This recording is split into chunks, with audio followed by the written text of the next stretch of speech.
fair enough, given that pretty much everything I've had in my presentations throughout the course of the day being covered. But maybe I'll just fill the day by first talking about myself, and then my company, and then let's see where we get from there.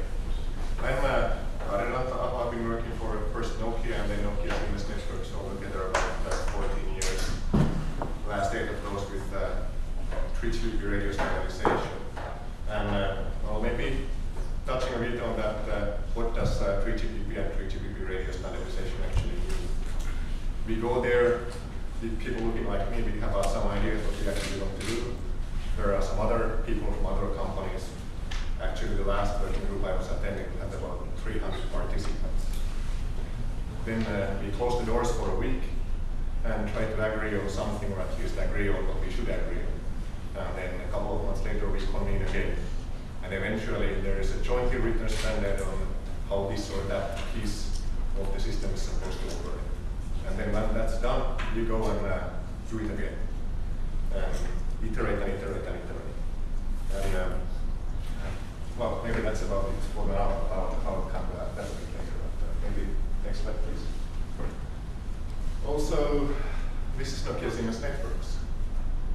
We were founded in 2007 as a joint venture between the Nokia Networks and Siemens Communications. And I was actually, must have been in high school when I was told that I should never teach by a negative example, but I'm going to do it anyways. When we do networks, different kinds of networks, and for me we do radio networks because I'm a radio guy. But what we don't do is we don't do mobile phones. That's what Nokia does. And we don't do nuclear power plants or high-speed trains. That's what Siemens does. I'm happy with us called Nokia because my background is with Nokia, but some of the people who came from Siemens code don't always appreciate that. So maybe that as a background of where we are coming at then. My thinking here typically is infrastructure thinking, but obviously we do also a lot of cooperation in research and standards together with Nokia. Siemens is not that much involved in technology development anymore. So that kind of background of me and the standards and the company, and maybe we can then try to hit the hard stuff. Here's a bit about 3GPP. 3GPP is a global organization. It was founded around developing the UNTS HSPA standard in 1998 or 9, I'm not exactly sure. So it's been around for a while. It maintains GSM Edge, UNTS, 3G, TDD and FDD, and CDMA flavor deployed by the AT&T in the USA. Then in release 8, a new radio technology was introduced. That was the LTE, or commercially dubbed as 4G. That Verizon is making a commercial reality release here. And release 9 is the one that I'm kind of now focused at, even though the standards have been closed about, actually I think the location standards were closed 2 weeks ago, to be more exact.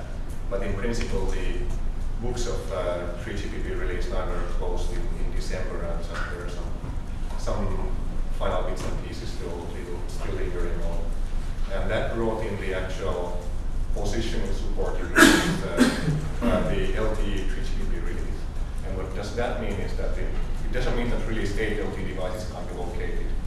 It means that those can be located only in terms of user plane location, or using the regular data pipe between the device and the server. But due to especially regulatory, well, not specifically requirements, but concerns that maybe utilizing the regular data pipe is not always secure enough, the control plane support was introduced. And in the course of doing that, we also added some additional positioning techniques that maybe in this room will be considered classical. But anyway, now they are new ones in the context of LTE. And maybe you're going to hear one negative example. We do these radios that I was mentioning, but we don't do 3GPP2 or say IS-95 or CDMA 2000. We don't do Wi-Fi. We don't do WiMAX or Bluetooth. Those are some other SDOs or standards defined organizations. So I am a hardcore 3GPP person, so you can talk about anything else I don't know about it. Okay, maybe the next slide. This is the stuff that we now have in the LTE specification, supported over between the actual end user equipment and the positioning server.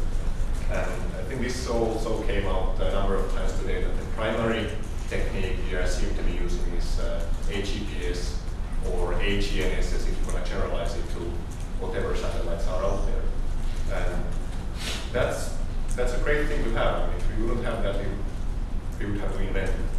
And without that, we would really have, if not hard, but at least extremely expensive time meeting the FCC requirements.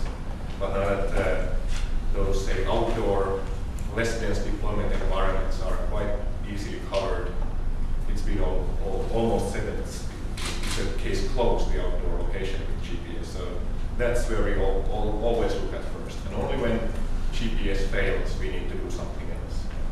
And the obvious solution when looking at the cellular positioning as such is using the cell ID.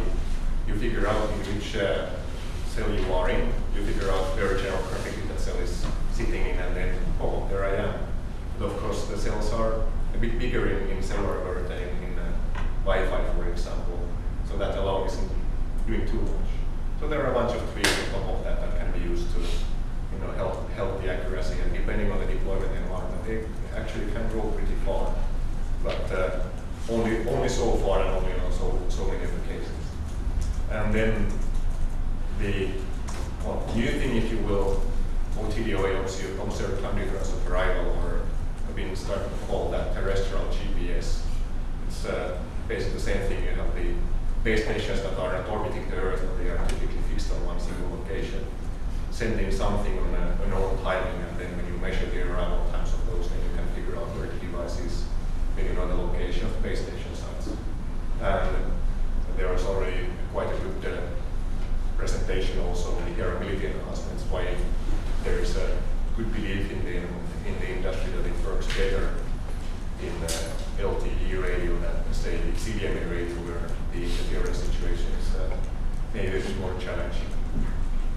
But well, the key story in this slide really is that the HEPS is it's the king as of today, and the rest is there to help those cases where GPS doesn't work. Here we have a nice illustration of a detailed techniques of how these all operate. But I do believe that the basic principle of GPS, cell ID-based locationing, and OTDOA should be reasonably well familiar with you all here. One thing I don't really have in these slides is then how Wi-Fi fits the picture, but the question came up. And as 3GPP is focused on cellular radio development, and that's why we developed this stuff. But what we have in place is a positioning protocol, LTE positioning protocol. That's in the end of the day, it's just an end-to-end protocol. And in our world, the ends are the UE, the end user equipment, and the location server, the ESMLC, the evolved serving mobile location server. But that same protocol was so specifically designed that you can just lift it up, plug it in your SAPOL environment, or, well, if you will, you can probably come up with multiple other places where you can use it. And it was fitted with an extension PDU that can be used to pretty much anything you like. The only thing you need to do is to get an extension PDU ID from 3GPP, which is a reasonably simple process. And then you need to have another place where you define that. As far as I have understood, OMA, the Open Mobile Alliance, is developing the Wi-Fi support on top of SAPOL 2 or SAPOL 3, I'm not sure which SAPOL 3, using the same protocol that's developed by 3GPP. So even though Wi-Fi is not mentioned here or hybrid is not mentioned here, everything is pretty much in place from what comes to 3GPP, and the rest is, if you want to locate the Wi-Fi device, locate the Wi-Fi device. I don't care, I'm doing cellular. I've provided you with the technique to do the communications between the device and the server. Next slide. Well, you may have seen this picture or a similar kind of picture here and there. And I like it because it gives an idea about what different things can do. And the main bottom line in this slide is also something that's been reiterated here. It's 3 or 4 different presentations representations. There is no one single silver bullet, except if you deploy very small base station cell sites that we can always locate the user with the cell ID only. Of course, Nokia-Siemens would be very happy about that. We would be setting lots of base stations, but that might be a bit expensive. So there's a time and place for everything, and we need to do multiple things. We need to pick the environment where we're doing this or that, and then we need to look into hybridization to enhance the accuracy and get as good a yield as possible to be able to actually locate the device in all of those cases that actually capable of doing the phone call. And that's maybe the one aspect here is that cell ID-based technique provides you always some idea of the user's location if the user is able to make a call. And that's kind of the good part of that. The rest of them are in God's hands, if I can say so. They work if you get lucky, but we can always help the luck a bit so that we are not just thumbs up in a kind of a situation. You can argue about the numbers. I'm not going to go there. It's just going to give you some idea where different things are operational. And on the next slide, please. And my title was about the 3GPP Rel-9 LTE Positioning Techniques Accuracy. And you already saw a graph pretty similar to this. It wasn't exactly the same graph, I'm really happy about that. But this is giving an idea where we can get. The background of this is a simulation because we don't really have commercial LTE networks out there. We could really do this as a drive test. But it's a dense urban, or rather metropolitan dense urban European city where the actual site locations and the cell antenna directions were taken into the simulator and then simulated using the LTE Rel-9 durability enhancements for OTDOA and with a different number of detected neighbor cells. And maybe this is a bit further. If you look into here, you see here number of sites detected. One is the red curve. That means that, or not one or two, this is, I don't know, the greenish cyan curve. Those are the two cases when OTDOA wouldn't work. And then the enhanced LIE techniques are giving you an idea where the user is.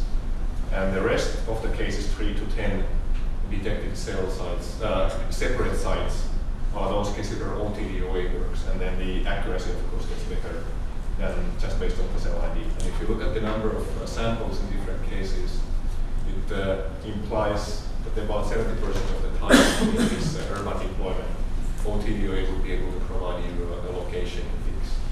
And the rest, 40%, you would be able to use enhanced LIE. And this is now when setting GPS aside, thinking only of how the fallback techniques are operating. And we have had an assumption. I think there are a number of good work done in this, but they seem to be all pretty old. What is the likelihood for GPS to provide you any fix? And I saw numbers between 59 to somewhere in upper 70s. And those were the stuff that I was seeing that maybe 10-year-old studies.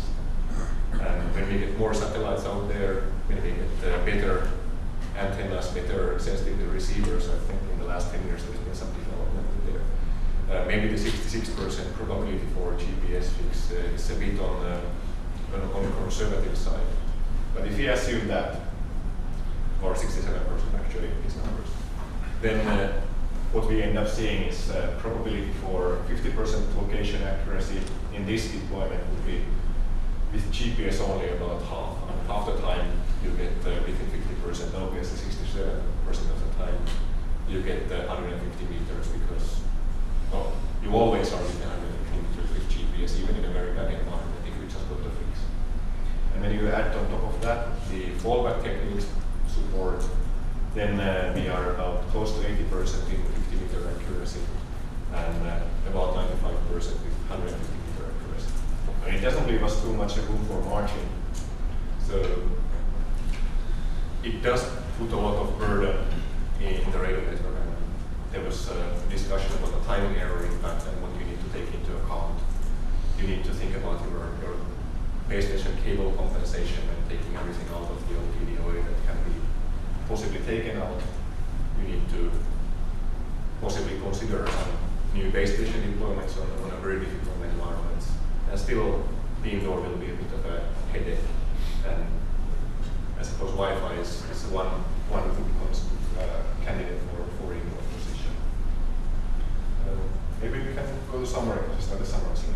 Thank you. Well, I think I mentioned 3 or 4 times already that the GPS and satellite-based techniques are really the key here. Those are the ones that we need to use. The HGPS, when it's failing, then we use the fallback techniques. But to go further on from what I had in the previous slide, we should also look into hybridizations. And these are all things that Standard can already do. It's just a matter of implementing the location in the server, being able to actually utilize whatever you're hitting, figuring out when you want to track it, this or that type of a technique measurement. And then do the best the mathematicians can do in the server and pop up. And there goes your location. And as said, then on top of all these are the techniques that are beyond 3GPP radio standardization that we can use. In RF fingerprinting, that's something that can take the cell ID-based positioning techniques much farther than was shown in the previous slide. Well, whatever you can all come up with, that's what's going to happen. I mean, maybe as a concluding word, standardization is a bureaucratic process between the research and the actual product implementation. And we need standardization to actually have something that's commonly agreed, and also weed out that part of the research that was a bit too researchy, that wasn't really doable. And still there's one more step that even whatever we standardize doesn't yet mean that it gets implemented. There needs to be a commercial drive for that. And in 3GPP we try to be a bit more commercially driven. I mean, many of these things wouldn't have happened if they wouldn't be, but Verizon pushing us saying that we need to get this done to meet the FCC requirements. So now we have it there. Thank you.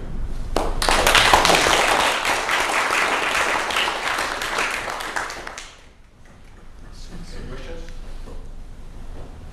Are there any test standards published for the OTDR minimum performance testing? The OTDR requirements are out there. I think those were the ones that were still pending till June. I think the specifications might not yet be available, but the decisions have been made. If the specifications are not yet available, they should be available maybe during this week. And I think the numbers were reported in the Alcatel presentation. And how the testing is supposed to be done, though that test methodology is still under development. Are the inaccuracies that you're showing in your curves fundamentally from like some Kramer-Rao bound, or is it a limitation of your algorithms? Well, these are maybe a bit simplistic. I mean, we don't model everything, which means that we get a bit too good performance, but then we don't model everything you could do, and that's why we get degradation. Is there a computation that shows that it is possible in theory? Like Kramer-Rao bound type of a thing? It's always a question of how far you're willing to go. Because in theory, you will always pinpoint where you are if you ignore real life. No, but with the noise and everything, I mean, like for any estimation problem in the presence of noise, there's a theoretical limit of accuracy that you could do, like a Kramer-Rao bound type. You have inaccuracies there that can be modeled. I would say that this is one way of looking at it. We took in a number of inaccuracies and modeled them. But then when we go down there, it's always a bit of a problem to say that what is the error model to take in timing, what is the error model to take here and there. Nobody's willing to disclose exactly what they're doing in the algorithm. So this is a bit simplistic. So these curves are just essentially a limitation of your own measurement algorithms? Rather, it's showing the limitations of our simulator. Okay. Thank you. Yes. I wanted to ask you a question that is related to what we refer to as interoperability. And in your case, let's take 2 cases here. You're Nokia, Jerry at Verizon. If you're doing location-based services, obviously one has to be on your network to talk to the other users. So if you've got maybe a bunch of users on the Verizon network, and if it is possible to do relative ranging of some sort, so that you can improve your accuracy on your location, do you see anything in the future that Nokia or even Verizon might be looking at as far as interoperability, which I think also touches some of the standards-based location tracking? So it would be like, can we utilize the neighbor carriers' base stations for position? And technically, I don't see much of a problem there. I guess it's more a management issue. Well, it's What's, really more of a business and business model issue. Yeah, no, I'm thinking from a technology perspective. But, you would need to really be able to provide all this information to the phones, and I guess there's some concern to give all this kind of information to your competition. Yeah. You want to add something to it? Well, actually, I was going to add that one of the things the government gave us when they gave us 700 megahertz spectrum was the requirement for open access. So basically, we are pushing Karri and others to get the performance specifications done quickly because we need to publish what the requirements are for anybody who wants to attach devices to our network. That's right. And so because of that, it becomes important to have standards so that you know that all of those devices could have, if the entities wanted, they could have access to the location server information with the standardized protocols that Karri mentioned at the beginning of this talk. So we want to know what the performance is going to be, so we can set minimum performance requirements to vendors who deliver product to us. And then on top of that, we'd like that to be standardized because we don't want to have to deal with a multiplicity of different approaches when devices are attaching to our network. So that kind of goes back to the importance of standards in this. And then on top of that, if you think about a lot of places in the world where you have network sharing in some form, then you may have common sharing of eNode Bs, but not the core network, or you may have some variation where the eNode Bs and SGWs and MMEs are shared, and you want interoperability, and you want the same level of accuracy regardless of which network core you're using or which network element is going to play for the location. Simplistically speaking, locating the device based on Wi-Fi access point is a similar thing. It's locating the device based on radios that are not under the control of the carrier that's providing the service. True. Which is one of the goals of some. Okay. Please. I have a quick question. Since Support 2 already included Wi-Fi as part of the standard, and I'm guessing that some people are mostly involved in 3GPP and OMA both, I was wondering if you can give us insight if there was any discussion around including other position technologies into the 3GPP standard. Well, the uplink TDOA has been discussed for quite a while in terms of the performance and how it could be done, and there seems to be quite a lot of disagreement or rather differences in opinion on how it should be done. And we had a good presentation why uplink TDOA causes some headache in LTE environment compared to say GSM, where it's fairly simple. And the problematics as such, well, I guess there's nothing new in that. That's something that's been discussed openly in 3GPP and has been on the table for a while. But as seen earlier today, it doesn't seem to be something that we end up getting standardized during this year. Did you have something else in your mind as well? This is the only thing I'm aware of. But since it's an OMA, it's covered under OMA, the Wi-Fi position protocols. So there's nothing to prevent it from being adopted because it's a standard step. Because it will go into the hands. This is actually, it doesn't cover MS system, it covers MS space. It covers both. So there's nothing, I don't think there's anything to prevent it from being adopted. Since it's standard, yeah. The It doesn't have to go into protocol CGPP. support is in place as long as the OMA defines it, will stamp it and it's there.